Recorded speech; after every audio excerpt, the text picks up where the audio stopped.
Família, eu gostaria que você abrisse comigo a sua Bíblia no Evangelho de Jesus Cristo, segundo o relato de João, no capítulo 21, que, por sinal, é o último capítulo do Evangelho de João. João capítulo 21, último capítulo do Evangelho de João. E, assim, eu vou só abrir um parêntese, porque eu confesso que isso não tinha nada a ver com a palavra, de maneira específica, mas eu chorei sozinho hoje na minha casa, quando eu li o último versículo, penúltimo, último. Igor, vai para mim por gentileza, lá para o penúltimo e último versículo, 24, isso não tem a ver com a palavra, mas eu me emocionei, porque João termina o livro falando assim: este é o discípulo que dá testemunho a respeito destas coisas e que as escreveu. Ou seja, ele está falando: olha, eu, João, que estou escrevendo isso para você, fui um discípulo que estou dando testemunho a respeito das coisas. Então tudo que eu estou escrevendo, em outras palavras, são coisas que eu sou uma testemunha ocular. Continua, e aí ele fala: e sabemos que o seu testemunho é verdadeiro. Em outras palavras, tudo que eu estou relatando aqui é verdadeiro, eu estou testemunhando aquilo que é a verdade. Aí o verso 25, irmãos, isso aqui mostra a grandeza, a riqueza da palavra do Senhor Jesus, do autor da vida. Eu amo esse versículo. Olha, um dia eu quero pregar a respeito desse versículo. Há, porém, ainda muitas outras coisas que Jesus fez. Em outras palavras, você está vendo tudo que eu relatei, tudo que eu escrevi, e também, obviamente, tudo que os outros biógrafos, Mateus, Marcos e Lucas, também relataram, escreveram. Olha, se todas elas o quê? O que o versículo está falando, as outras coisas que Jesus fez. Se todas as outras coisas que Jesus fez fossem relatadas uma por uma, eu creio eu, que nem no mundo inteiro caberiam os livros que seriam escritos.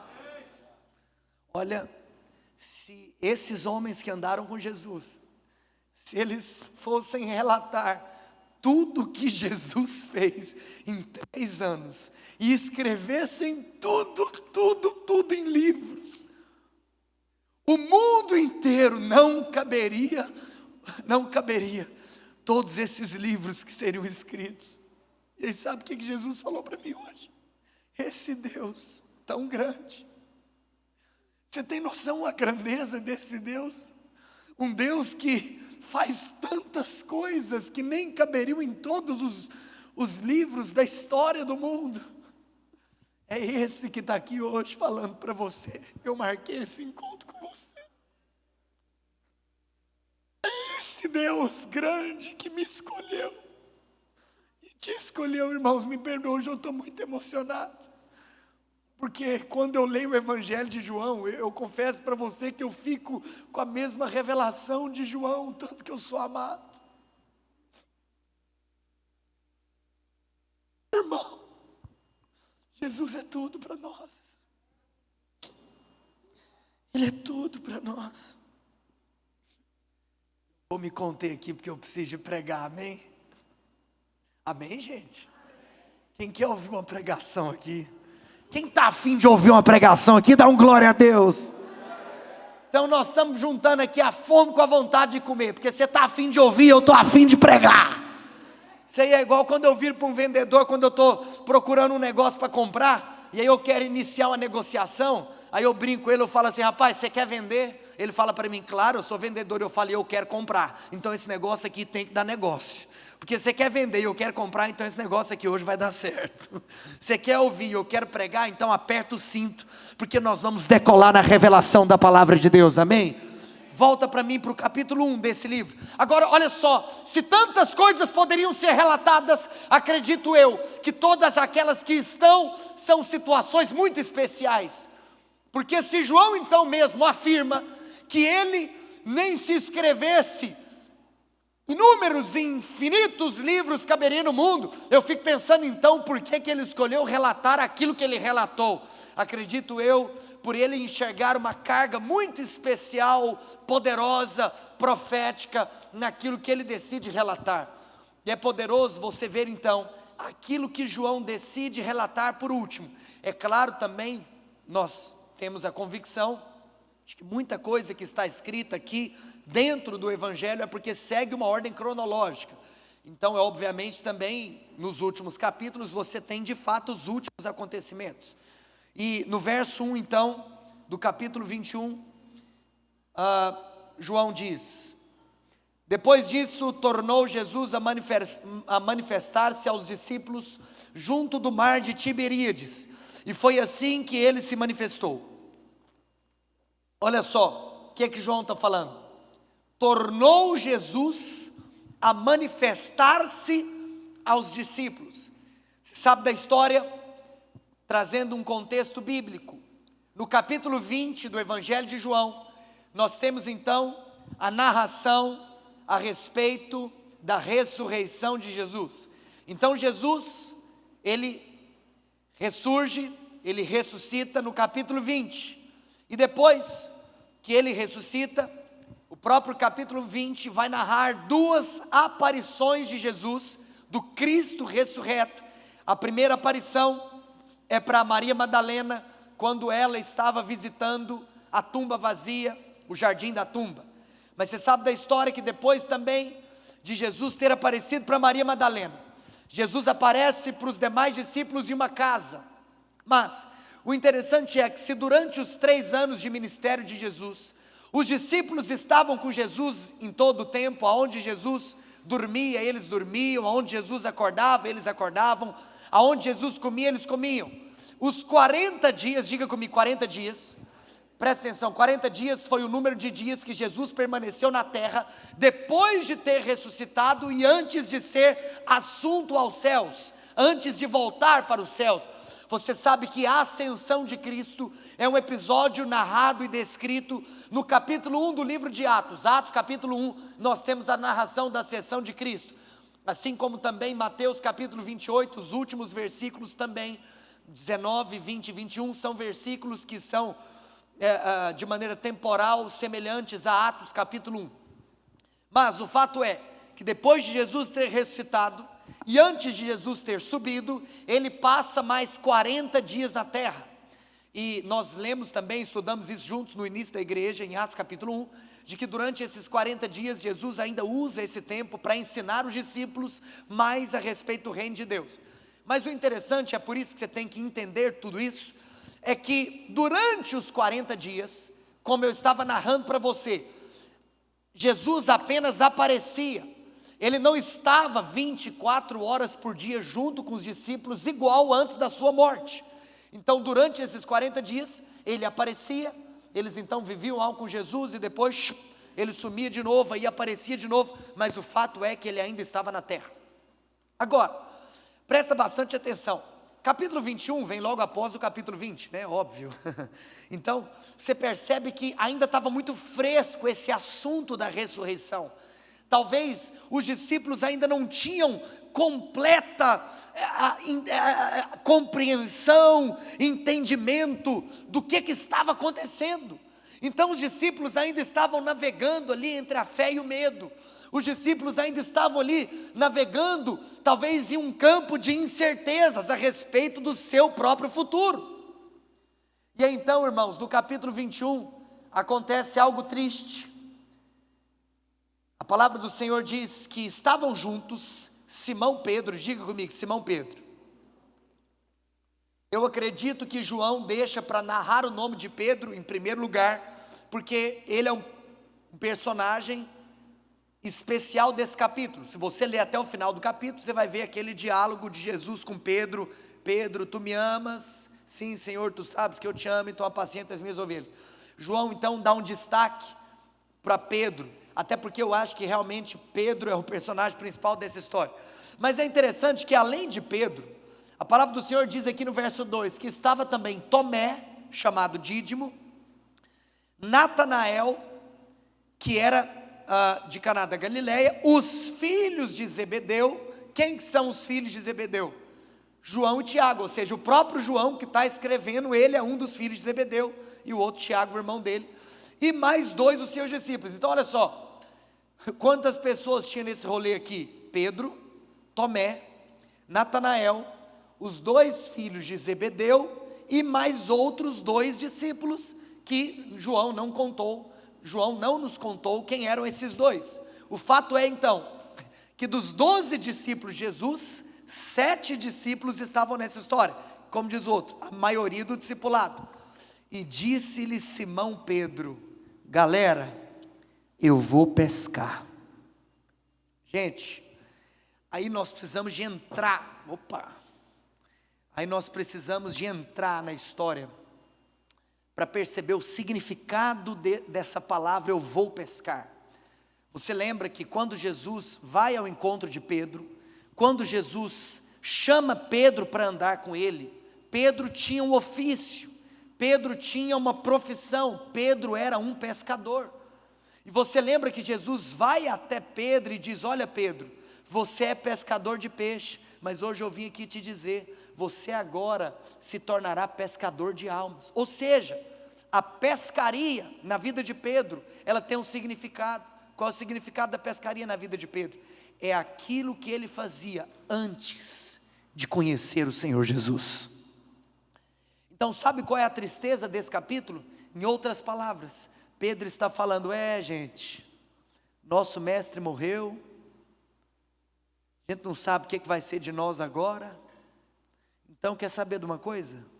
Eu vou voltar a fazer aquilo que eu fazia antes. Em outras palavras, sabe o que Pedro está fazendo aqui? Pedro está se desviando do propósito. Pedro está desistindo do chamado. Pedro está aqui mostrando que infelizmente o seu coração havia se esfriado. É importante que você entenda isso, para você perceber o que vai acontecer aqui.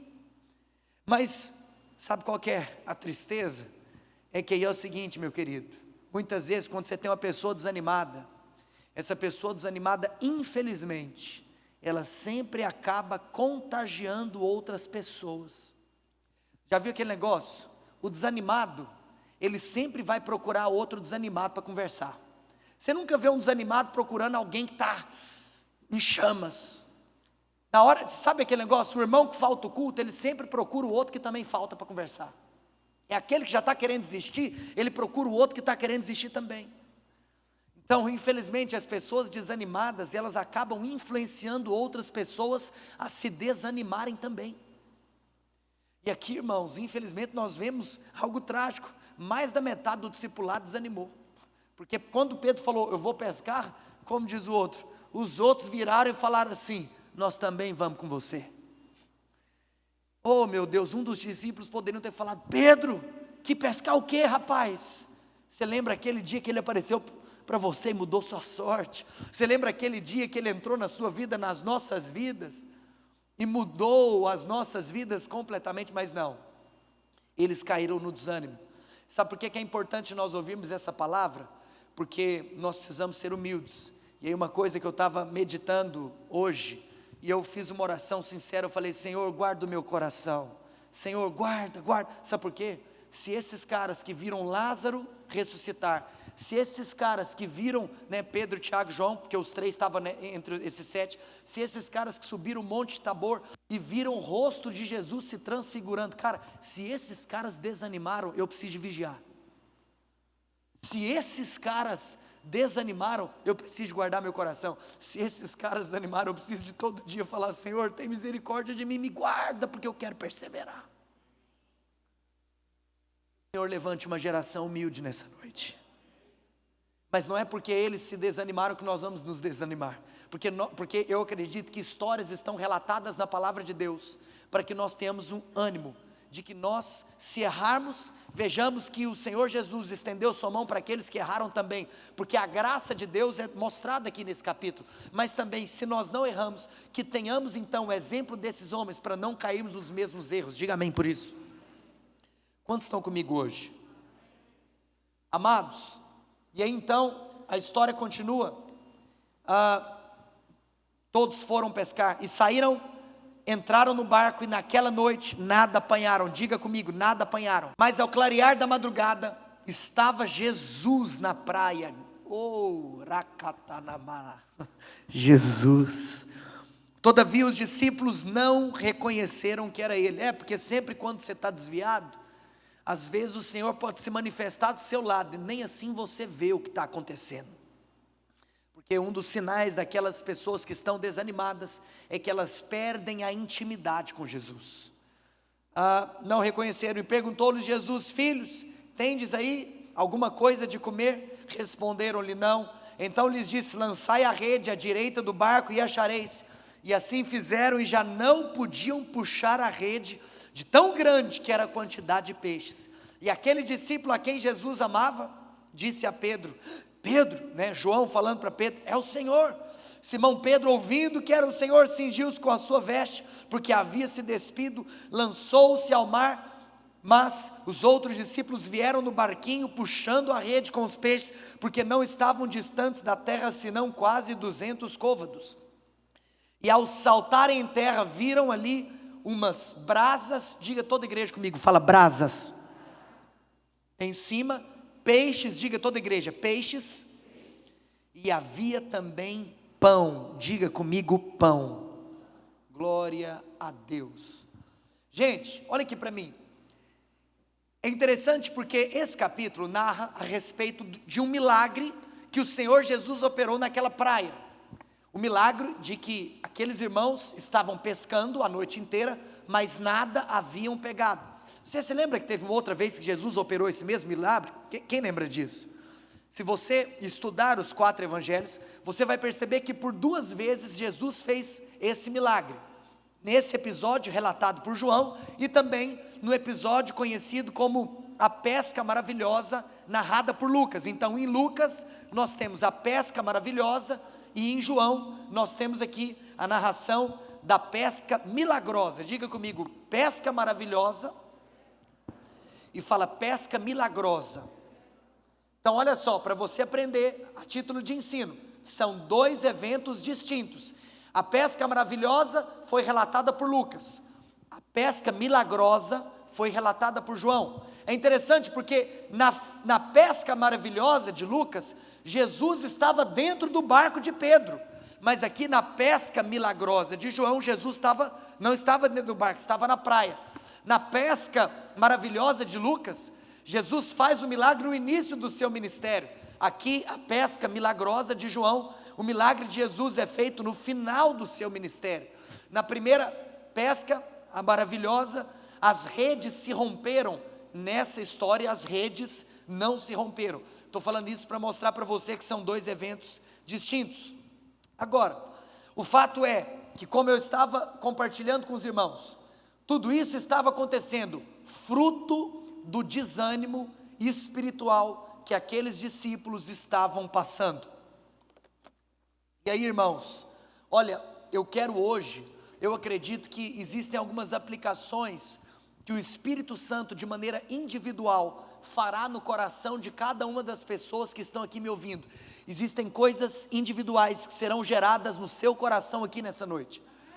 Porque, amados, se tem uma coisa que nós precisamos lutar, é de não nos acharmos distantes daquilo que o Senhor está fazendo. Porque quanto mais você se distancia da obra, quanto mais você se distancia aqui do dia a dia, da vida da igreja, mais você pode acabar esfriando seu coração. Gente, deixa eu falar para vocês com muito amor. Vida cristã, olha, deixa eu falar um segredo aqui da vida cristã para você. É só um exemplo assim para fixar no seu coração, uma ilustração. Vida cristã é igual andar de bicicleta. Qual que é o segredo de você andar de bicicleta? O segredo é você não parar. Quando você já viu uma pessoa que está aprendendo a andar de bicicleta? A pessoa cai, sim ou não? Qual que é o momento que ela cai? É o momento que ela está lá pedalando, e aí talvez venha um medo sobre ela, alguma coisa do tipo, e ela para de pedalar. Naquele momento que ela está lá, no meio da pedalada, ela para de pedalar, a bicicleta cai. Ou seja, Já viu a cena de um pai ensinando um filho a andar de bicicleta? A frase que o pai mais fala é: filho, não para, não para. Olha aqui para mim, eu aqui como um pai espiritual, quero dizer para você, filhos, não parem, não parem. O segredo da vida cristã é: não pare, não pare. Olha aqui para mim, o que o diabo mais tenta falar na sua mente é: pare. Porque você não merece, porque você não presta, porque você é pecador, porque olha o que você fez, olha o que você aprontou, olha o tanto que você é fraco, olha isso, olha aquilo, olha isso, olha aquilo. Cala a boca, Satanás. Não aceite as propostas do diabo, querendo que você tenha essa atitude de introspecção, de ficar se avaliando. Presta atenção, na nova aliança nós não olhamos para dentro de nós olhamos para dentro da cruz. Você é amado. É claro que se você está em pecado, filho, arrepende hoje, mas você sabe, depois de você se arrepender, continue a caminhada. Presta atenção, a vitória na vida cristã não está na perfeição, a vitória na vida cristã está na constância. Por que eu falo que não está na perfeição? Porque se a própria palavra de Deus narra a história dos nossos, literalmente, como o autor de Hebreus fala, heróis da fé. Se olharmos para os heróis da fé, nós vemos erros. Agora, presta atenção, por que talvez o Espírito Santo, que inspirou os 40 autores a escreverem a palavra de Deus, ele inspirou para que os erros dos nossos heróis da fé fossem relatados, para que eu e você tivéssemos essa convicção, que a vida cristã não é uma questão de perfeição, mas a vida cristã é uma questão de constância. Porque o segredo não é, olha, você nunca vai cair, não, pode ser que algum dia você caia, mas o segredo é, quando você cair, arrepende, olha para a cruz, olha para o perdão, olha para a graça, mas se levante e continue a caminhada. Não é nunca cair, é nunca parar. Cara, hoje assim, tão cheio de Deus, eu estava meditando, teve um momento que eu estava olhando assim para mim, para o meu corpo, porque quantos creem que nós somos criaturas, obviamente divinas, né? Foi Deus que me criou, sim ou não? Foi Deus que te criou? Então faz assim, olha para os seus pés aí agora. Deixa eu te perguntar uma coisa, o seu pé está apontando para onde? Para trás? Para o lado? O seu pé está apontando para frente, porque em outras palavras, Deus te criou, meu filho, foi para você avançar, Deus te criou, foi para você olhar para frente, Deus te criou para você caminhar para frente. O que Pedro tinha feito aqui? Eu vou voltar a fazer o que eu fazia antes, não! Em outras palavras, eu vou caminhar para trás, eu era pescador, então eu vou voltar a fazer o que eu fazia antes, não! Porque a vida é feita para nós irmos para frente. Oh meu Deus. Olha, amados, por isso, eu acredito que hoje, porque você sabe, e eu vou te contar no final da palavra, o que aconteceu com esses caras, com esses 7 aqui. Daqui a pouco eu vou te contar o que virou desses 7. Sabe o que o Espírito Santo falou para mim? Que ele vai fazer com vocês a mesma coisa que ele fez com esses 7 camaradas. Então, se tem alguém desanimado aqui hoje, foi Deus que te trouxe aqui, porque você vai sair daqui cheio do fogo do Espírito Santo. Você vai sair daqui cheio de fé, cheio de ânimo, para olhar para frente, para perseverar em meio à luta, em meio à batalha. Oh meu irmão, existem grandes coisas que o Senhor tem para nós, grandes coisas nós viveremos em Deus. Amém, irmãos? Gente, presta atenção, eu estava meditando em algo, eu estava pensando o seguinte, esses caras, eles ficaram pescando a madrugada inteira e nada pegaram. Hoje eu estava, enfim, estudando muito a respeito disso. Muitos historiadores acreditam que por volta das 5, 6 da tarde, foi o horário que eles saíram para pescar. E como está escrito aqui, Jesus aparece ao clarear da madrugada. Em outras palavras, a madrugada está acabando, né? Está clareando, o sol está nascendo. Então Jesus deve ter aparecido lá por volta ali das 5 da manhã. Então, ou seja, o tempo que eles estiveram então pescando, deve ter sido de aproximadamente 11, 12 horas. Agora vem comigo, sabe o que eu estava pensando? Cara, o que será que estava passando na cabeça desses camaradas, nessas 11 horas, que eles estavam lá, né, com as redes lançadas, sem pegar nada. Sabe aquele negócio? Você está lá pescando, enquanto não está, né, os peixes não estão vindo, você fica então com aquela prosinha boa, né, com seu amigo, companheiro de pescaria, não é não, gente? Aí eu fico pensando, o que esses caras estavam conversando? Fico pensando, falou, João. Pedro falando, né? Rapaz, nós já vivemos um trem doido com Jesus, né? E agora nós estamos aqui sem Ele. Eu fico pensando, eles falando, rapaz, você lembra daquele dia que a gente estava lá em Jericó, e a gente estava lá no meio da rua, e Jesus olhou lá em cima e viu aquele safado, estou brincando, aquele safado do Zaqueu. E aí Jesus transformou a vida daquele cara, mano. Você lembra que a gente foi jantar na casa dele, o homem arrependeu? Rapaz, esse dia foi forte. Eu fico pensando, mano, e falando dia forte, você lembra aquele outro dia que a gente estava, aí talvez, né, João vira para Pedro e fala, Pedro, e lembra daquele outro dia que a gente estava lá também, né, no meio da multidão toda, e aí um monte de gente apertando a gente, aquela coisa toda, e Jesus do nada, mano, no meio da multidão parou e falou assim, gente, para, e nós falamos, para, por que, Jesus, vamos correr, né, aí falou assim, não, porque alguém me tocou, e aí, você lembra que, aí ele deve ter citado o nome de qual foi aquele que deve ter feito isso, e o fulano que riu, falou, ô Jesus, é claro que alguém te tocou, né, nós estamos aqui no meio da multidão, é óbvio que alguém te tocou, mas aí Jesus virou para a gente e falou, vocês não sabem de nada, inocente, porque alguém me tocou e de mim saiu poder. E aí você lembra, Pedro, que naquele dia, mano, aquela mulher, cara, ela tinha 12 anos de sofrido de hemorragia, já tinha feito não sei quantos tratamentos médicos, agora eu estou, né, brincando aqui com você, mas mano, naquele dia ela encontrou com a cura. Sabe o que eu fico pensando? Que eles deviam estar falando assim, nós já vivemos muita coisa no passado, né? Que mover lindo, né? Agora nós estamos aqui, voltamos para a estaca zero. Olha aqui para mim, tem muito crente que quando vai sentar com outro crente, fica falando do mover do passado. Tanta coisa linda, né, que a gente já viveu. Ai, foi lindo, lembra daquele dia. Rapaz, esse dia foi forte. Presta atenção, eu amo conversar sobre as coisas que Deus fez, mas só para me animar, saber que Ele vai fazer agora para frente muito mais. Olha, eu quero te dar aqui um princípio. Você tem que aprender a lidar com o que aconteceu no seu passado, como um combustível de fé, e não como um saudosismo eterno. Porque em outras palavras, esses caras estavam lá conversando sobre o passado, com aquele espírito de tipo assim, nossa, pois é, né, vivemos, acabou, passou. Hoje eu estou aqui para te falar, não passou coisa nenhuma, que o que nós vamos experimentar daqui para frente são coisas ainda muito maiores do que nós já vivemos até aqui. Olha, quando eu fico brincando com você e falo, aperta o cinto que nós vamos decolar, isso é um brado profético. Eu tenho a convicção no meu espírito, que viveremos coisas inimagináveis, que viveremos aquilo que nós ainda não experimentamos.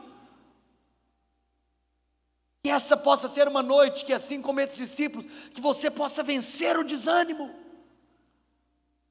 Oh meu Deus. E aí, voltando aqui para a história, algo muito interessante, é que aí eles ouvem então uma voz de um homem, e esse homem vira e fala assim, ei, pode voltar lá para João capítulo 21, joga a rede para o lado direito. Você sabe, no momento que eles ouvem isso, eles não sabem que era Jesus ainda que estava falando, mas o fato é, que ele pediu para que as redes fossem jogadas do lado direito. Você sabe, estudando hoje, eu me deparei com algo que eu achei muito interessante, porque alguns historiadores afirmam que naquele contexto de pescaria que eles estavam inseridos, que era muito provável que eles sempre jogavam as redes para o lado esquerdo, por causa do impulso que elas davam. Só que o engraçado foi que quando eles ouvem a voz de uma pessoa pedindo para que eles jogassem novamente, a voz então orienta para que eles façam o contrário daquilo que naturalmente um pescador, naquele barco, naquele lugar deveria fazer. Eles então ouvem algo que talvez, naturalmente falando, não tinha sentido. Sabe o que é engraçado? Eu estava até vendo aqui algo no texto, que daqui a pouco, quando Pedro vai nadar em direção a Jesus, a palavra de Deus fala que Pedro se veste para nadar, sim ou não? Mas eu estava aqui meditando hoje, cara, Pedro se vestiu para nadar, então é porque em algum momento ele tirou a roupa, sim ou não? Mas uma pergunta, você acha que ele foi pescar sem roupa? Eu acho que não. A Bíblia não nos fala que horas que ele tirou as roupas. Olha, eu acredito que ele não foi pescar sem roupa, até pela obviedade de que os caras estavam pescando de madrugada. Então, você tem noção, talvez, madrugada, ali no mar, aquele frio que os caras não deviam estar passando? Então é óbvio que Pedro estava vestido, mas em algum momento, Pedro tirou a roupa. Você sabe, os historiadores e comentaristas Eles acreditam que o momento que Pedro pode ter tirado a roupa, pode ter sido esse momento, quando ele ouviu a voz, joga para o lado direito. Em outras palavras, rapaz, quem que é esse cara aí que está falando para a gente jogar para o lado direito? Sendo que a lógica é jogar para o lado esquerdo, por causa da impulsão e tudo mais. Aí talvez Pedro deve ter pensado assim, rapaz, quer saber de uma coisa? Aí sabe quando você apela assim, sei lá, você está com um casaco, apela, joga e fala, então beleza, é para jogar do lado direito? Então eu vou jogar. Mas quando, ei, se eu não pegar desse lado aqui, rapaz, quando eu voltar para a praia nós vamos ver, nós vamos acertar as contas. Pedro então pode ser, não sei, a Bíblia não fala, pode ser que ele tirou a roupa nesse momento, e ele foi e joga para o lado direito. Aí eu estava meditando também, se os historiadores falam que a lógica ali era lançar as redes para o lado esquerdo, por que Jesus mandou eles lançarem do lado direito? Aí o Espírito Santo falou comigo, meu filho, é porque tudo que eu faço é na contramão do mundo, tudo que eu faço é contrário à lógica humana. Que Deus possa falar com você, eu espero que você tenha recebido isso que eu acabei de falar. Tudo que Deus faz é contrário à lógica do mundo. Meu amigo, eu quero te falar uma coisa, desde o Éden, o homem tem a opção de comer de uma árvore chamada conhecimento natural, e de uma árvore chamada dependência de Deus, a árvore da vida. As coisas de Deus, muitas vezes, serão completamente contrárias à lógica do conhecimento natural, das técnicas humanas. Mas então, ele joga para o lado direito, né? E para sua surpresa, eles foram surpreendidos pelo milagre. O milagre acontece, quando eles jogam, os peixes começam a vir, e naquele momento, no momento do milagre, João olha e fala assim, Pedro, você viu quem é Pedro? Quem, João? Pedro, é ele, é o Senhor. E aí, irmãos, olha que cena linda, naquele momento, Pedro então se veste, e aí é engraçado, né? Eu fico pensando no tanto que Pedro nadou rápido, porque, por exemplo, aí a palavra de Deus fala que ele se veste e vai nadar, sim ou não? Você sabe que a lógica de alguém que quer nadar, na realidade é tirar a roupa, e Pedro colocou a roupa. Você já viu hoje em dia que até mesmo aquelas roupas, né, dos nadadores profissionais, são roupas todas grudadas na pele, que parece como se fosse apenas uma segunda pele. Mas eu estava pensando, Pedro nadou tão rápido, mas tão rápido, porque foi o seguinte, Pedro foi nadando, e os outros 6 ficaram no barco, sim ou não? E aí, o que acontece? Pedro chega primeiro do que os outros 6. Agora, alguém fecha a porta lá dos kids para mim, glória a Deus, aleluia. Olha aqui para mim, o desespero de Pedro em encontrar com Jesus, fez com que ele chegasse primeiro do que o barco, com 6 homens remando. É claro também que eu acredito que o barco estava pesado, de acordo com o número de peixes, né, que foram pegados naquele momento. E aí, para finalizar a história, quando Pedro chega até Jesus, pode passar para frente. Isso, volta 9. E ao saltar em terra, quando ele chega até Jesus, Pedro se depara com uma cena. Diga comigo, Pedro se depara com uma cena. E a cena é que tinham 3 coisas esperando por Pedro: o peixe, o pão e a brasa. Diga comigo, o peixe, o pão e a brasa. E aí, meus amados irmãos, hoje eu estava me debruçando em cima desse texto, como eu disse para vocês, ouvindo mestres na palavra, lendo. E o Espírito Santo, eu acredito que ele nos ensina em tantas camadas da palavra de Deus, e eu acredito, e eu tenho a convicção no meu coração de que tudo que Jesus faz para nos ensinar algo, e tudo que Jesus faz tem um propósito por detrás. Olha, na palavra de Deus, nada é por acaso, até mesmo pequenos gestos possuem significados espirituais, pequenas ações possuem significados didáticos. Em outras palavras, talvez aquele pão, aquele peixe, aquela brasa, sem Jesus ter que falar nada, mas aqueles elementos já diziam muita coisa. Estão comigo? Sabe o que é interessante? Se você for perceber ao longo de toda a história, ao longo de toda a história, a A partir desse momento, do momento da ressurreição de Jesus, e depois da ascensão, o início da igreja, sempre os historiadores afirmaram que o peixe é um símbolo do cristianismo. Quantos aqui já tinham ouvido falar disso? Né? Muitos irmãos, inclusive teve um irmão da nossa igreja que eu achei legal.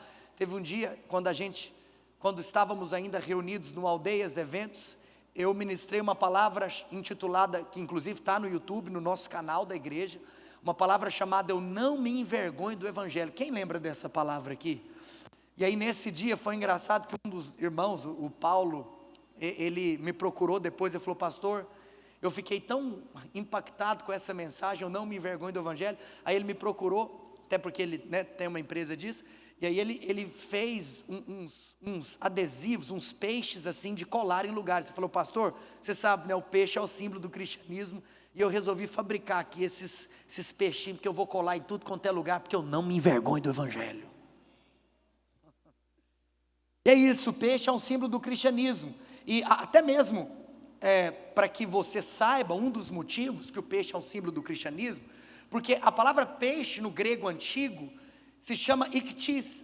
Projeta para mim, por gentileza, aquelas 3 imagens que eu trouxe.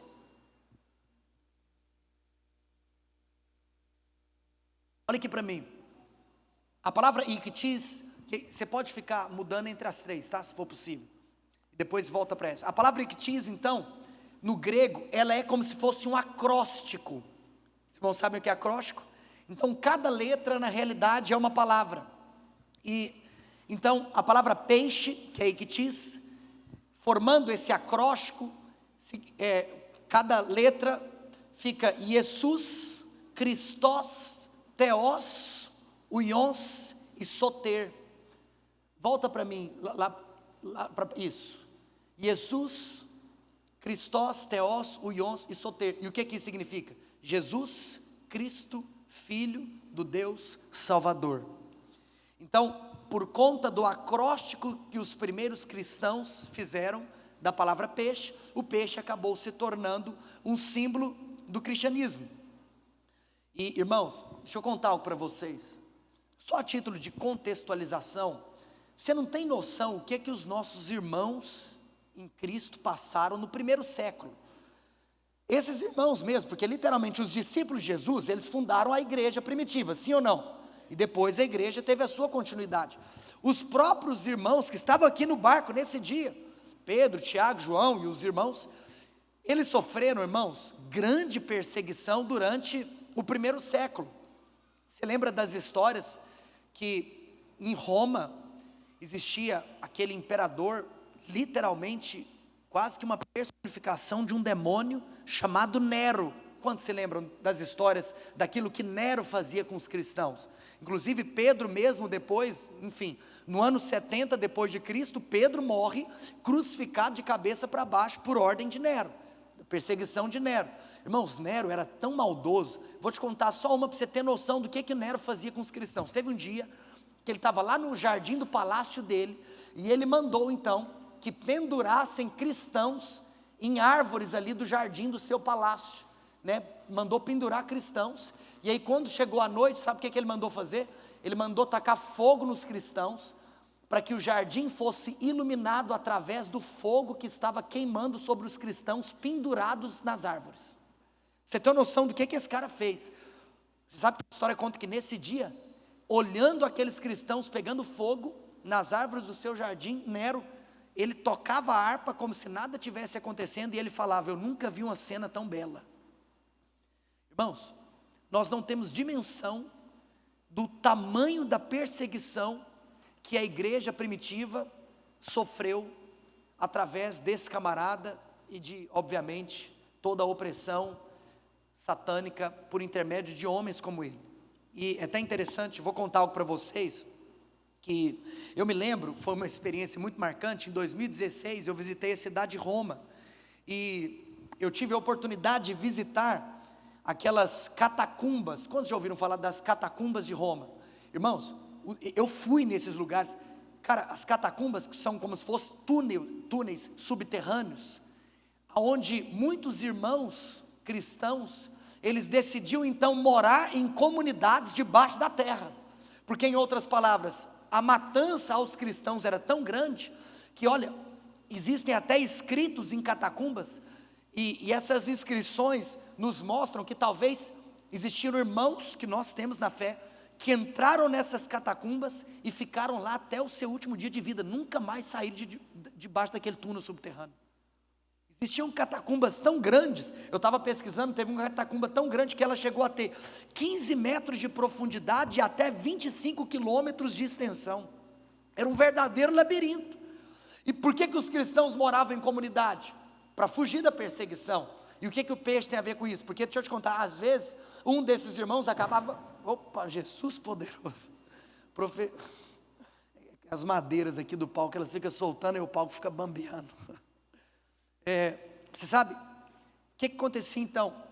Alguns irmãos, eles saíam das catacumbas para comprar comida para todo mundo, e aí então, com todo esse, eles usavam o símbolo do peixe, como se fosse uma senha, um código entre cristãos, para que os cristãos se identificassem. Então, por exemplo, às vezes, eles pegavam o dedo médio e encostavam no indicador, fazendo isso aqui. Então, tipo assim, quando ele encostava o dedo médio no dedo na ponta do dedo indicador, meio que formando o símbolo do peixe, em outras palavras, eu sou um cristão. E aí, se o outro do outro lado respondesse, né, eles entendiam que era um cristão também. Tamanho medo da perseguição. Alguns também escreviam como se fosse uma meia-lua no chão, e aí se o outro cara chegasse e completasse a meia-lua formando um peixe, ele entendia, é crente. A paz do Senhor, irmão. A paz do Senhor, igreja. Como é que está a guerra? Rapaz, a guerra vai em paz. Irmãos, enfim, em outras palavras, eu estou aqui te mostrando o seguinte, que eu acredito que Jesus está aqui falando, olha, está vendo esse peixe? Esse peixe aqui aponta para você. O peixe são os cristãos. Agora, além do peixe, nós tínhamos aqui também o pão. Diga comigo, pão. Irmãos, para mim é muito claro que o pão nos fala da palavra. Como o Herbert mesmo citou aqui, nós podemos olhar para o pão de maneira natural, né, e vermos que talvez é simplesmente apenas um suprimento, um alimento, um suprimento natural para o ser humano, mas nós podemos olhar para o pão também, simbolizando o próprio Cristo, simbolizando a palavra de Deus, ou seja, para nós que somos cristãos, o nosso pão não são as coisas terrenas. Quantos podem dizer amém por isso? O nosso pão é a própria palavra de Deus, são as coisas de Deus, nós somos alimentados pelo pão.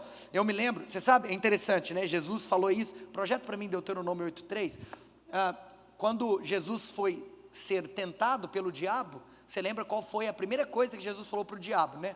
Jesus, ele cita esse versículo em Deuteronômio. É até interessante, você sabia que de todas as citações que Jesus faz, da lei, da Bíblia, 70% das vezes que Jesus citou as Escrituras, Jesus citou o livro de Deuteronômio, sabia disso? Até porque nós sabemos que o livro de Deuteronômio é um resumo da lei. Então, a maioria das vezes que Jesus ia falar da lei, Jesus citava Deuteronômio. E lá na tentação, Jesus vai e cita esse versículo de Deuteronômio 8:3, que fala, próximo, continuação, e não só de pão viverá o homem, mas de tudo o que procede da boca do Senhor. Ou seja, o homem vive, não é do pão natural, mas daquilo que sai do pão, da palavra que sai da boca de um homem. E projeta para mim João capítulo 6, verso 51, eu acho que é verso 51, que Jesus então fala, né, João 6, 51, literalmente, eu sou o pão vivo que desceu do céu, e se alguém dele comer, viverá eternamente. Você pode dizer amém por isso? Oh, irmãos, Jesus é o pão vivo, e você sabe que hoje, como que nós nos alimentamos de Jesus? Se você quer se alimentar de Jesus, você tem que ir para a palavra. Diga assim, é na palavra, diga mais alto, é na palavra que eu me alimento de Jesus. Eu lembro que em um dos cultos eu fiz uma brincadeira com vocês, eu falei assim, alguém quer ouvir a voz de Jesus aqui? Quem quer ouvir a voz de Jesus? Deixa eu perguntar, quem quer ouvir a voz de Jesus? Você quer que eu te ensine a ouvir a voz de Jesus? Abra sua Bíblia e leia.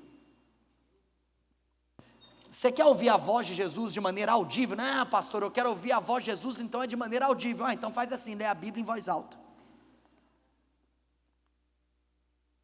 Volta lá para João capítulo 21, verso 5. Volta lá para o verso 5. Irmãos, olha aqui para mim, já estou quase partindo para o fim.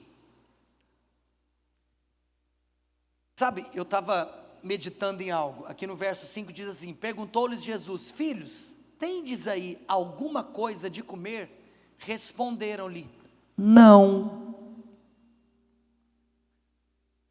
Eu estava pensando, cara, esses camaradas aqui viveram 3 anos com Jesus, o tempo todo, sim ou não? Eu te faço uma pergunta: existe algum relato nos evangelhos que em algum momento faltou a eles o que comer?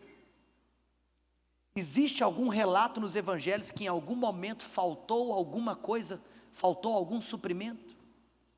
Meu irmão, quero te falar uma coisa com muito amor e carinho. Olha, eu estava pensando aqui enquanto a gente estava no momento das ofertas. Cara, eu nunca fiquei mais pobre, eu nunca passei uma necessidade por ter vivido para Deus, por ter direcionado minhas finanças para Deus, por ter sido alguém consagrado a Deus, por às vezes, deixar um tempo que eu poderia fazer alguma coisa natural para fazer algo para Deus. Nunca. Porque enquanto você está vivendo para o Senhor, nada, nunca te falta. Mas Jesus tinha morrido, porque se aqui está logo depois que ele ressuscitou, então, como diz o outro, aqui só tinha 3 dias que Jesus tinha morrido. Cara, em 3 anos andando com Jesus todo dia, nunca tinha faltado nada. 3 dias que eles decidiram sair da presença e voltar a fazer o que eles faziam antes, já não tinham o que comer. Você quer saber onde está seu suprimento? Seu suprimento, meu amado, está no lugar do seu propósito. Tem gente que tem medo de correr em rumo ao propósito de Deus para a sua vida, com medo de que algo vai lhe faltar. Deixa eu dizer algo para você com muito amor e carinho: nada vai te faltar, porque o seu suprimento estará aonde está o seu propósito. Em outras palavras, lembra você que era um pescador profissional. A partir do momento que o seu propósito agora era outro, não adianta você voltar para o seu propósito antigo, não vai ter suprimento nele. Irmãos, é o lugar da presença, é o lugar da provisão. Olha, eu quero falar para você com muito amor e carinho. Você precisa de comer desse pão que eu estou te servindo. Sabe por quê? Porque se você não se alimenta do Senhor, você não terá nada para dar. Olha, e eu digo algo simples: fato de uma pessoa estar aqui sentada em uma reunião, não quer dizer que ela está saindo daqui alimentada. Irmão, procure aumentar o impacto da palavra de Deus na sua vida. Sabe o que é interessante? Aqui vai falar que eles estavam distante de Deus, aproximadamente 200 côvados. Igor, acha aí para mim, quando fala da distância. Fala assim: porque eles estavam distante de 200 côvados. Cara, eu estava meditando sobre isso. Cara, você sabe o que é 200 côvados? Olha, de uma maneira bem banal, as pessoas falam, que um côvado é a distância do seu dedo médio até o cotovelo. Então eles falam que aproximadamente um côvado é tipo 50 centímetros. Então, se eles estavam distantes da praia apenas 200 côvados, em outras palavras, eles estavam a 100 metros da praia, cara. Aqui está até uma outra diferença que eu esqueci de falar, da pesca maravilhosa de Lucas para a pesca milagrosa de João. Porque na pesca maravilhosa de Lucas, eles estavam em alto mar, aqui eles estavam no raso. Ou seja, porque é interessante assim, depois que o milagre aconteceu, eles viram que era Jesus. Mas antes do milagre acontecer, quando eles só ouviram a voz: joga a rede para o lado direito, eles não tinham visto que era Jesus. Cara, eles estavam a 100 metros da praia. Sabe o que é isso? É quando você não está se alimentando do pão. Sabe o que acontece? Parece que você fica tão distante de perceber coisas tão básicas em Deus. Eles estavam a 100 metros de Jesus, mas não reconheceram Jesus. Por quê? Porque eu estou distante. Meu irmão, olha, eu quero falar algo para você: não fique distante das coisas de Deus. Olha, eu sinto, enquanto eu estava preparando, o Espírito Santo falou comigo, e diante de Deus eu te falo isso com muito amor e carinho. Eu não lembrei de pessoa nenhuma. E o Espírito Santo vai falando coisas, porque talvez Ele sabe com quem Ele quer falar. E eu quero hoje aqui falar como um profeta de Deus, neste lugar.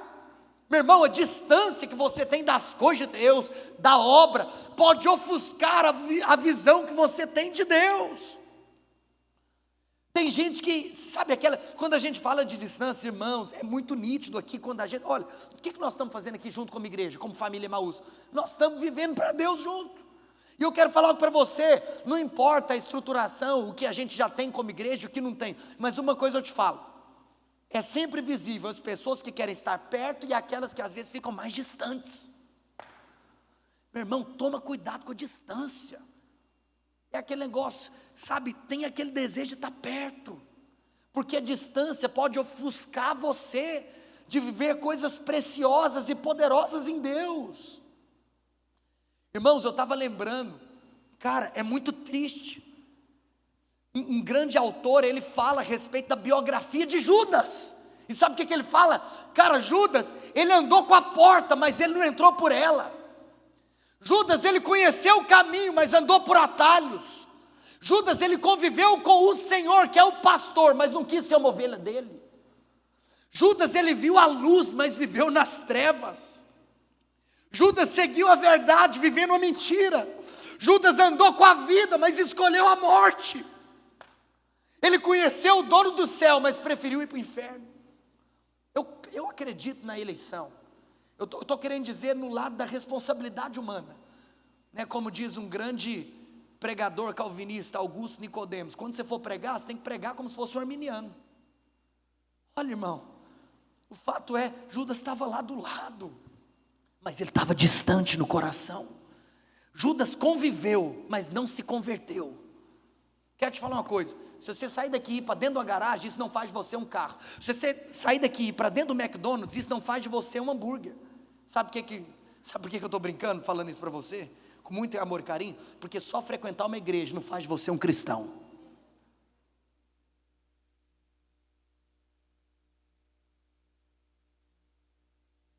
A adoração pode subir, que agora a coisa vai ferver aqui. A vida com Deus foi feita para ser vivida de uma maneira intensa. Se Deus te chama, ei Pedro, eu estou te tirando da pescaria, vem andar comigo. Em outras palavras, Pedro, se você coloca a mão no arado, não olha para trás. Se você vê todos os contextos dos chamamentos de Jesus, a pessoas que Ele chamou para andar com Ele, cara, se você põe a mão no arado, não olha para trás, é para frente que nós vamos andar. Amados, eu quero aqui como um profeta de Deus, há poucos domingos atrás nós estávamos aqui pregando, ministrando a respeito da brevidade da vida, a respeito da brevidade desse mundo, que em breve esse mundo vai acabar, que Jesus está voltando.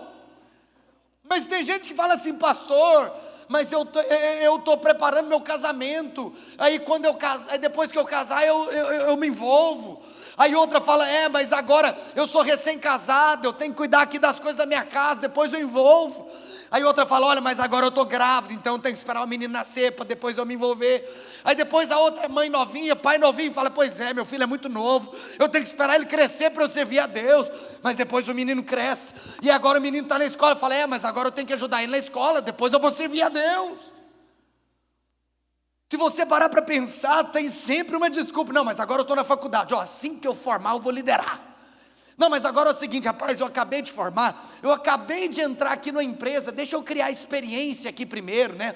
Eu preciso de me consolidar como um bom funcionário, depois eu vou, olha, depois ninguém vai me segurar. Ah não, mas agora eu acabei de virar empresário, abri uma empresa, rapaz, essa semana. Irmãos, presta atenção, deixa eu falar algo para você com muito amor e carinho. Enquanto isso a vida está passando, o tempo está passando.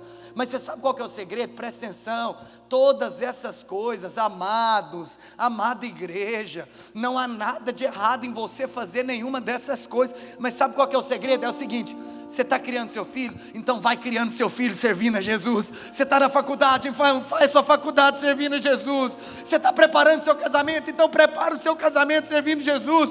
Você está construindo uma casa, construa uma casa servindo a Jesus. Você está edificando uma família, edifica uma família servindo a Jesus.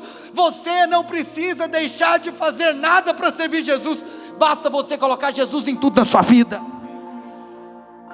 Ele tem que ser o primeiro na sua casa, Ele tem que ser o primeiro na sua família, Ele tem que ser o primeiro no seu trabalho, Ele tem que ser o primeiro nos seus negócios. Mateus capítulo 6, verso 33. Oh meu irmão, buscar em primeiro lugar, buscar em primeiro lugar, reine a sua justiça, e todas essas coisas vos serão acrescentadas. Oh meu irmão, eu quero que Jesus fale com você nessa noite. Você não veio ouvir o Vinícius, você veio ouvir foi Jesus. Ele está aqui na sua praia te chamando, volta. Eu vim aqui mais uma vez, naquele lugar que um dia eu fui e te chamei,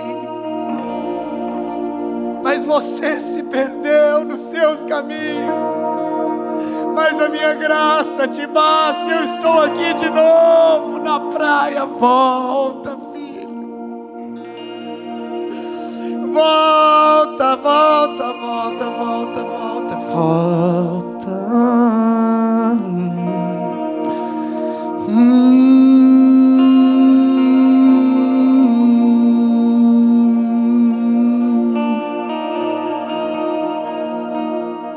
Teve um dia que um pastor estava ministrando uma palavra talvez como essa minha, e ele virou no apelo e falou: olha, hoje eu vou fazer um apelo, porque Jesus está chamando pessoas para se entregarem por inteiro.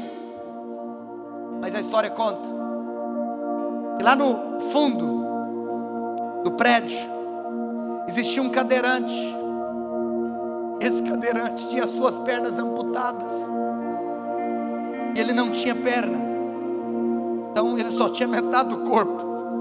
Mas você sabe, esse cadeirante, ele quis responder o apelo, e ele então, com a sua cadeira de rodas, veio até a frente e falou: eu quero responder esse apelo. Mas ele virou para o pastor e ele fez uma pergunta: pastor, de uma maneira muito sincera, eu quero que você me responda algo. Será que Jesus vai aceitar alguém pela metade? O pastor virou para ele e falou: filho, eu tenho algo para te dizer. Jesus, Ele sempre vai aceitar alguém pela metade que deseja se entregar por inteiro, mas Ele nunca vai aceitar uma pessoa inteira que só quer se entregar pela metade. Oh amados, Jesus está chamando pessoas aqui, e eu não estou falando para você parar de fazer o que você faz, eu estou falando para você reprogramar as suas prioridades.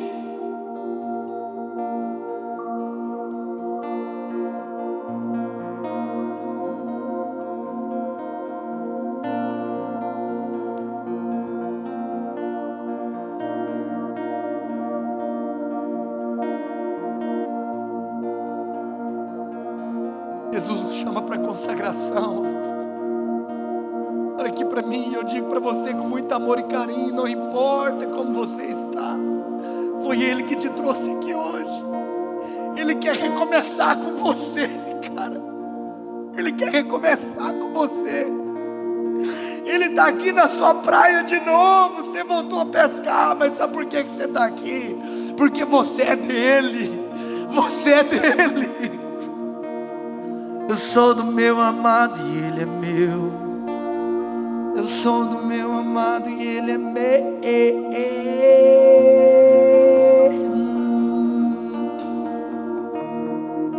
Eu vou me segurar aqui porque eu tenho que acabar de pregar.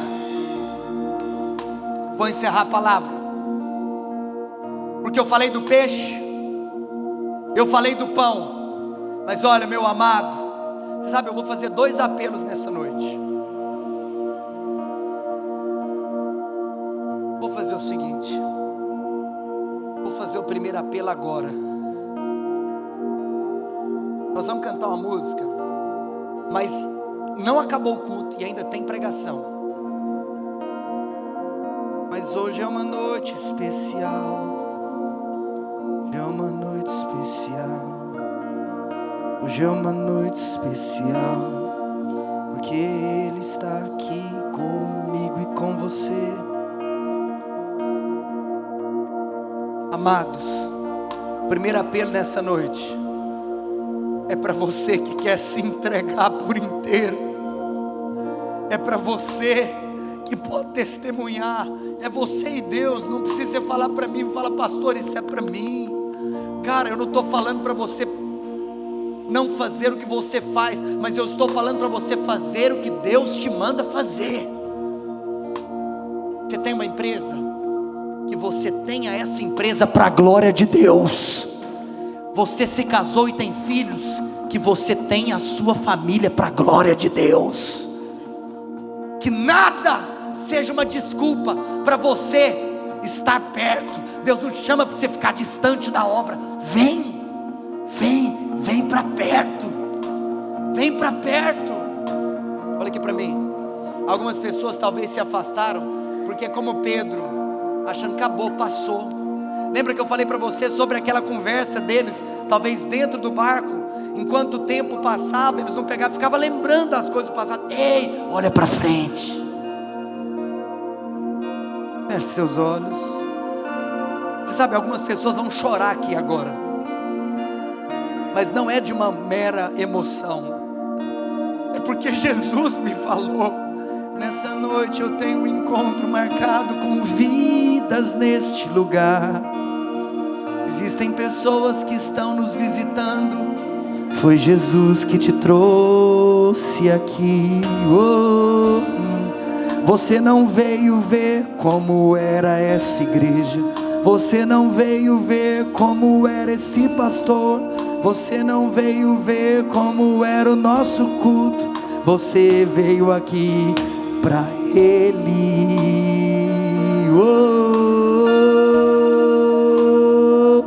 Veio aqui para Ele.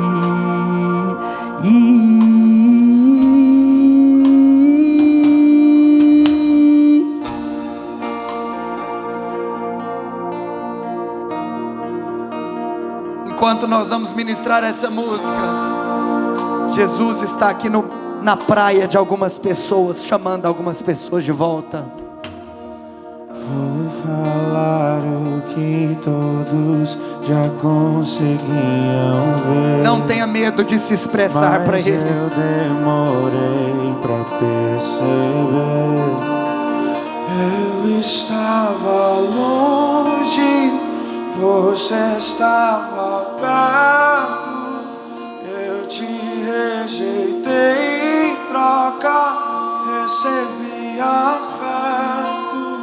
Me senti sozinho, me tornou filho, fez de mim sua morada. E eu disse: bem-vindo. Não me abandonou todas as vezes eu caí.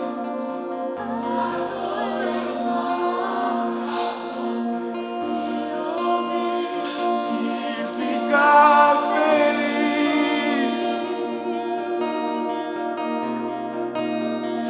E ficar feliz. Sim, Jesus. Coloca as mãos no seu coração. Jesus,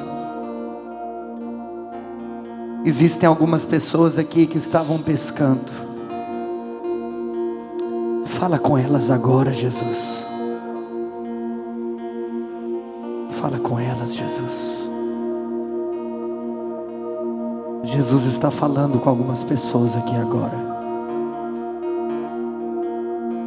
Mais Jesus, mais Jesus, mais Jesus.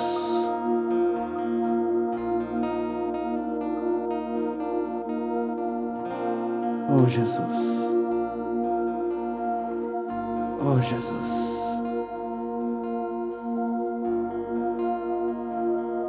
oh Jesus. Obrigado, Jesus. Obrigado, obrigado, obrigado, obrigado. Obrigado, obrigado. Olha aqui para mim, pode se sentar. Eu vou encerrar falando uma última coisa. Sabe o que é poderoso? Vou te contar que se você sinceramente fizer desta noite este encontro de Jesus na praia com você, vou te contar o que vai acontecer com você. Estes homens, depois deste dia, sabe, Pedro, depois desse dia, nunca mais voltou para a pescaria. Depois desse dia, Pedro nunca mais saiu do propósito. Sabe o que Jesus falou para mim hoje à tarde?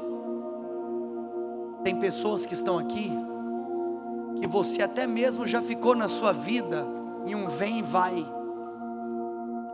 Você já negociou a sua consagração outras vezes, negociou as prioridades do seu coração outras vezes, mas existem dias, dias definitivos.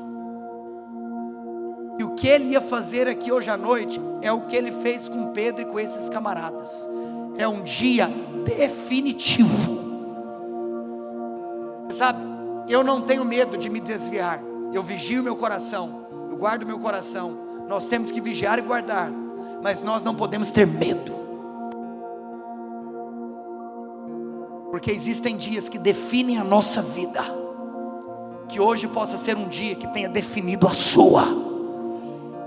Esses caras que tinham voltado a pescar, a palavra de Deus fala que foram eles que tacaram fogo no mundo inteiro.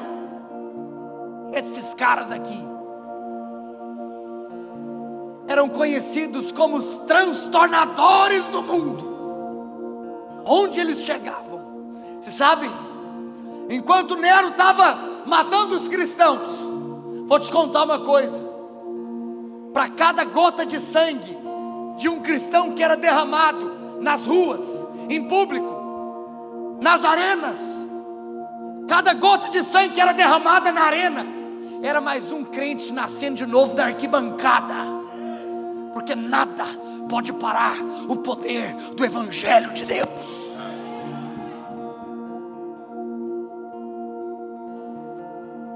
Quando você encontra com a graça, com afeto, que vai te buscar, é Deus guardando, tô nem aí. Se quebrar, Ele me dá outro. Diante de Deus, o que importa é o fogo aqui. Olha aqui para mim, quero te contar uma coisa. Diante de Deus, o Espírito Santo me falou: eu vou pegar de pessoas aqui que estavam desviadas, eu vou tornar transtornadores do mundo aqui hoje, porque hoje é um dia definitivo na sua vida. Mas eu vou encerrar falando uma coisa para você. Tinha o peixe, o pão, mas a brasa estava lá também. Diga comigo, a brasa. Olha aqui para mim. A brasa aponta para o fogo do Espírito. Diga assim: a brasa aponta para o fogo. Deixa eu contar uma coisa para você. Volta lá para o verso 7. Verso 7. Deixa eu te contar por que você precisa da brasa na sua vida. Tem como projetar? Verso 7. Vou te contar. Tem uma coisa que mexeu comigo, foi o seguinte: quem que foi aquele camarada que viu Jesus? Foi Pedro? Foi Pedro? Foi Pedro não? Foi João. Porque a palavra do Senhor fala que o discípulo a quem Jesus amava virou para Pedro e falou assim: Pedro, é o Senhor, Pedro. Ei, mas quem, meu amigo, quem se tacou no mar foi Pedro e não João. Ou seja, em outras palavras, cara, era João que tinha que nadar. Mas lembra que nesse momento ainda estava todo mundo frio, sim ou não? Você sabe? Vou te contar uma coisa. Sabe por que Jesus, olha para mim o que eu vou te falar agora. Meu Deus do céu. Sabe por que Jesus colocou o peixe, o pão e a brasa? Porque Ele estava falando para você: você peixe, você cristão, você peixe. Você tem que entender que na sua vida você sempre tem que ficar com o pão e com a brasa. Olha aqui para mim. O maior problema do cristianismo são aqueles cristãos que querem ficar só com uma parte sem a outra parte. O segredo da vida cristã está em você ter o pão e a brasa. Sabe o que é isso? É você ter a palavra e você ter o fogo do Espírito. Você sabe por quê? Ei, presta atenção. Olha o que o Espírito Santo me falou. Quando João falou, eu vi o Senhor, sabe o que é isso? Ele teve a revelação. Olha aqui para mim. Quando você come do pão, seus olhos são abertos. Quando você vai para a palavra, você tem a revelação. Mas você sabe, a vida cristã, ela não é feita apenas de revelação. A vida cristã, ela é feita de revelação e de ação. O pão tem o poder de trazer revelação, mas o fogo, a brasa, tem o poder de trazer a ação. Olha aqui para mim. Tem gente que tem a revelação, é o Senhor, mas sabe o que ele faz? Ele fica no barco. Meu amigo, se essa palavra falou com você, então pula desse barco. Se você comeu do pão, então, meu amigo, se encha do fogo. O pão traz a revelação, mas o fogo traz a ação. Jesus falou em Mateus capítulo 22, verso 29. Projeta esse aí. Olha o que Jesus falou, Mateus 22, 29. Respondeu-lhe Jesus: errais, não conhecendo as Escrituras, nem o poder de Deus. Olha aqui para mim. Jesus, sabe por que vocês erram? Vocês erram porque vocês não conhecem as Escrituras, ponto. Jesus não acabou o versículo quando ele falou as Escrituras. E Jesus tão pouco falou: olha, errais porque vocês não têm o poder. Em outras palavras, não adianta você ter só uma coisa, você tem que ter as duas coisas.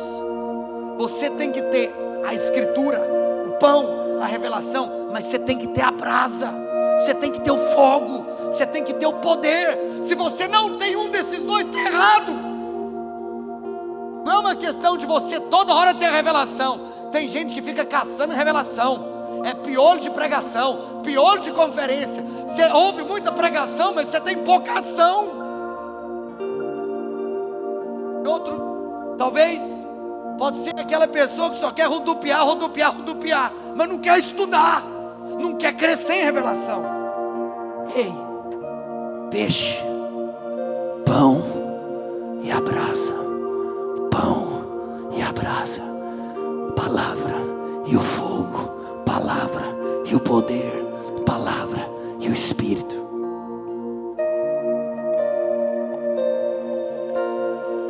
Você sabe, se você pega um peixe e você não faz nada com ele, você vai lá, pesca o peixe e deixa o peixe de lado. Se você não fizer nada com o peixe e colocar ele de lado, sabe o que acontece com ele? Ele vai feder e ele vai perder. Mas se você pescar o peixe, você fala: vem cá, peixe, eu vou te colocar no fogo.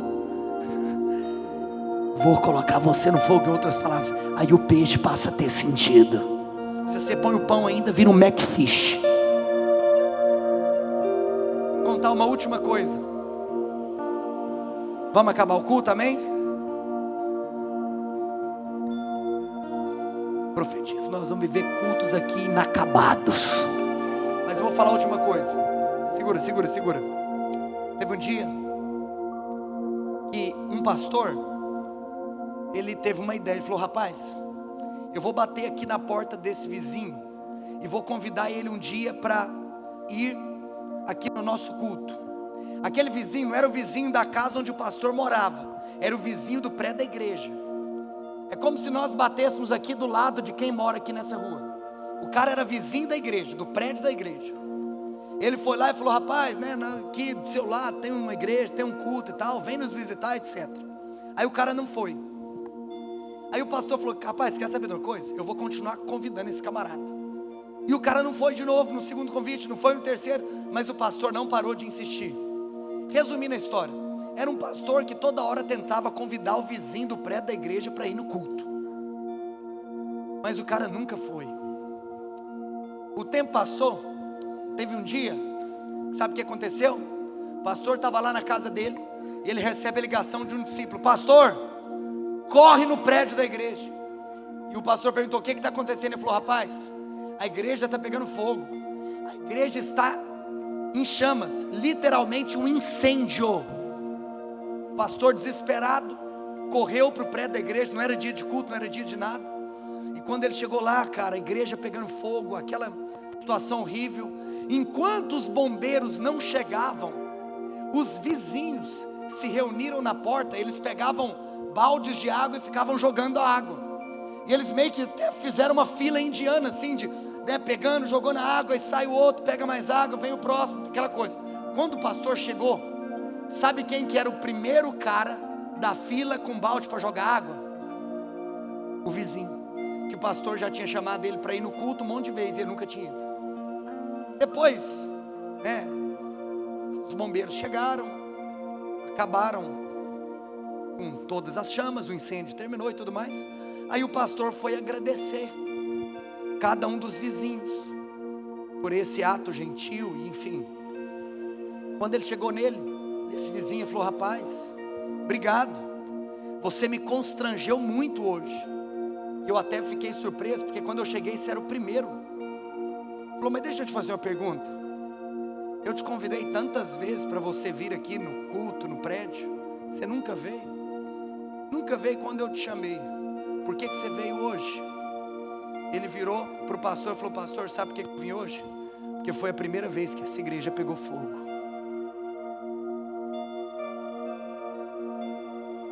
Você já entendeu o que eu quis dizer? Sabe, no dia que Sansão estava com muita raiva dos filisteus e quis acabar com a plantação dos filisteus, você lembra o que Sansão fez? Ele pensou: rapaz, se eu pegar uma foice aqui, capaz que vai demorar um tempão para eu acabar com essa plantação. Sansão teve uma ideia. Sansão pegou um monte de raposas, lembra da história? Sansão pega um monte de raposas e Sansão amarra as raposas todas juntas pelo rabo. Ele amarrou o rabo das raposas tudinho. Mas sabe o que Sansão fez? Tacou fogo no rabo das raposas, soltou as raposas. Rapaz, essas raposas com aquele fogo correram na plantação inteira. Ele destruiu rapidamente toda a plantação dos filisteus. Sabe por quê? Porque o fogo tem poder de alastrar e devastar os inimigos. Sabe quando que o avivamento acontece? E aí avivamento, às vezes o povo assusta. Rapaz, mas começou ontem, o trem tá fervendo. Sabe por quê, meu amigo? Tem fogo. Ei, eu preguei a noite inteira na sua cabeça. Você vai embora para sua casa, mas eu quero te fazer um pedido: fique em pé, porque você vai embora cheio do fogo.